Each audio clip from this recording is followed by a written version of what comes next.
beautiful, unique, entertaining, confusing, relaxing, all at different points. I think what it did for me is it just made so visible the kind of monkey mind, and that was what I was laughing at, I think. You know, because it was so insistent, it was hilarious that here we are sitting in silence, and then there's this racket going on, you know, and just seeing it, being able to see it that clearly, kind of coming and going, and never, you know, I just thought it was hilarious.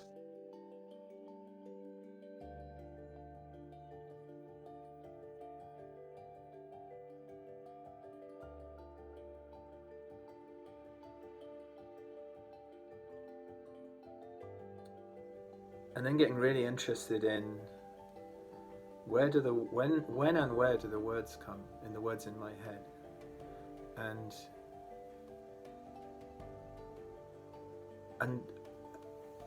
for an early period I never decided not to speak, and it wasn't a goal. That was what was amusing about Monkey Mind, is it kept having all these goals, right?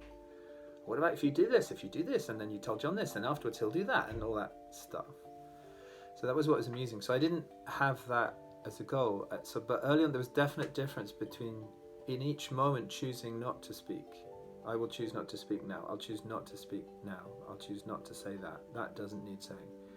To then settling into a point where I didn't want to speak, or it didn't feel that I needed to speak. So that was qualitatively different.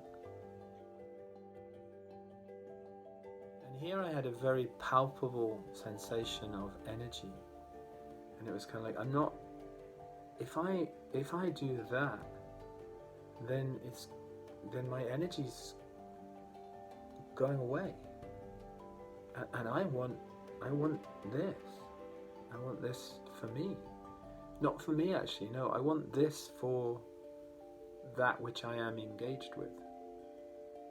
It wasn't an ego-driven thing. The ego was up here. That was a different plane, and that was really interesting to me.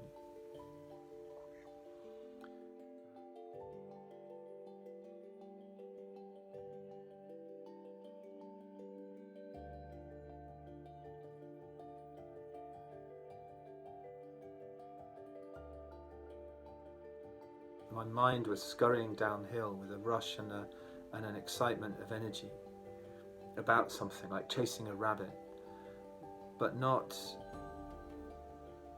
it's very hard to describe. I was chasing a rabbit. It wasn't that my mind was scurrying after thoughts.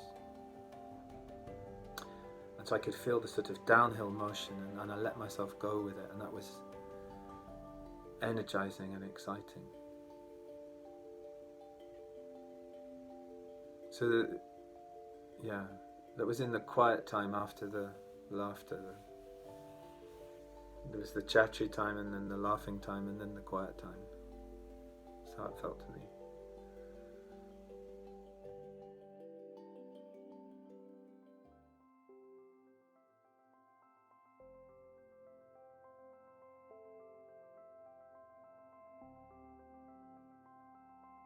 And there was also trust in you. I spent a good amount of the time looking at you, though I didn't make that a role as well, a rule either.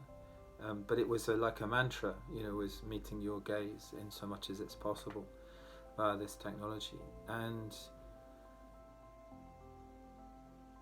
so there was a sort of double feeling there, as well as of so I am sharing a moment with John, well, however long it was, I have no idea how long it was, but I have never done this before, ever, with anybody. So I've been alive 56 years, or however long it is, and I've never spent a good period of time sort of exchanging this kind of concentrated gaze with somebody. And within that, then thinking, well, but John has done this before, and so if this needs to be somehow other than how it's being, I imagine he'll do something about that. You know? Right. So there was a sort of sense of kind of the trust and also a sense of kind of wonder.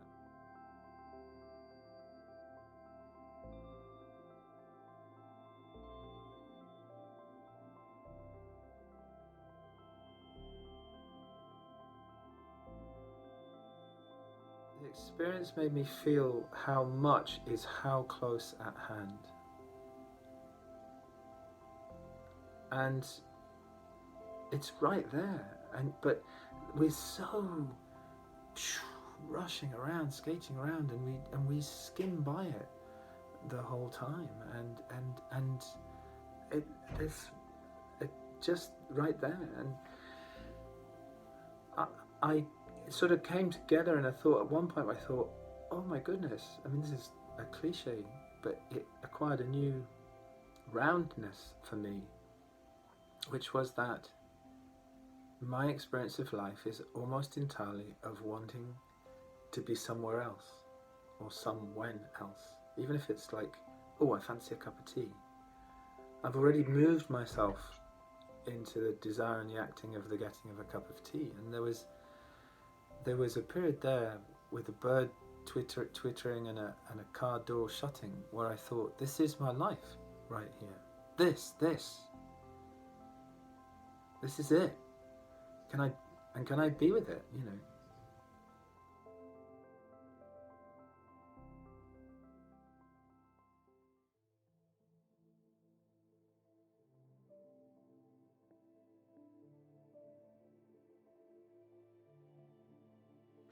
There was a point in that time where I got really interested in words in a different sense. So there's the words of what I'm calling the monkey mind, the incessant, small childlike chatter of insistent thing. And then there was it's interesting, as I look at the screen, there's your face, which I can see, but pretty much everything else is black.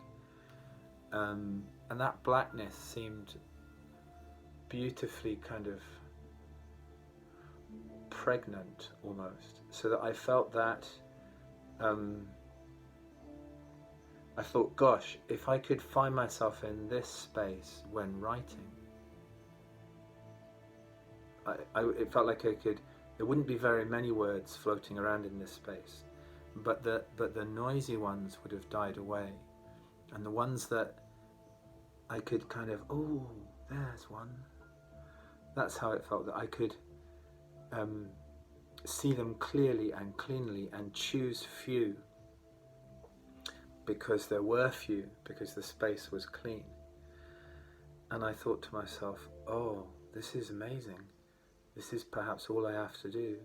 And it reminded me of the writing I did on Sunday in the graveyard, where I didn't set out to write, and I did find myself in this quiet, still place, and the words did come and came readily.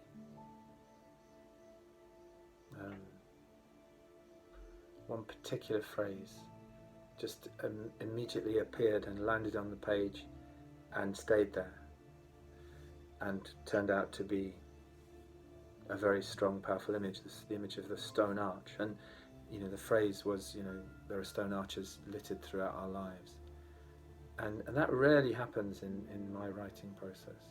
So there was echoes of that Sunday experience here of oh, so still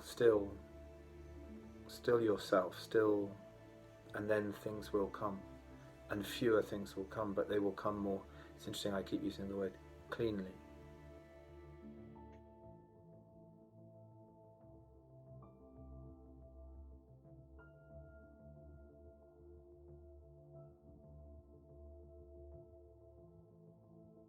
And I think that's, certainly in the first few minutes here, it was kind of like, oh my goodness, it's right here, it's right here. All you have to do is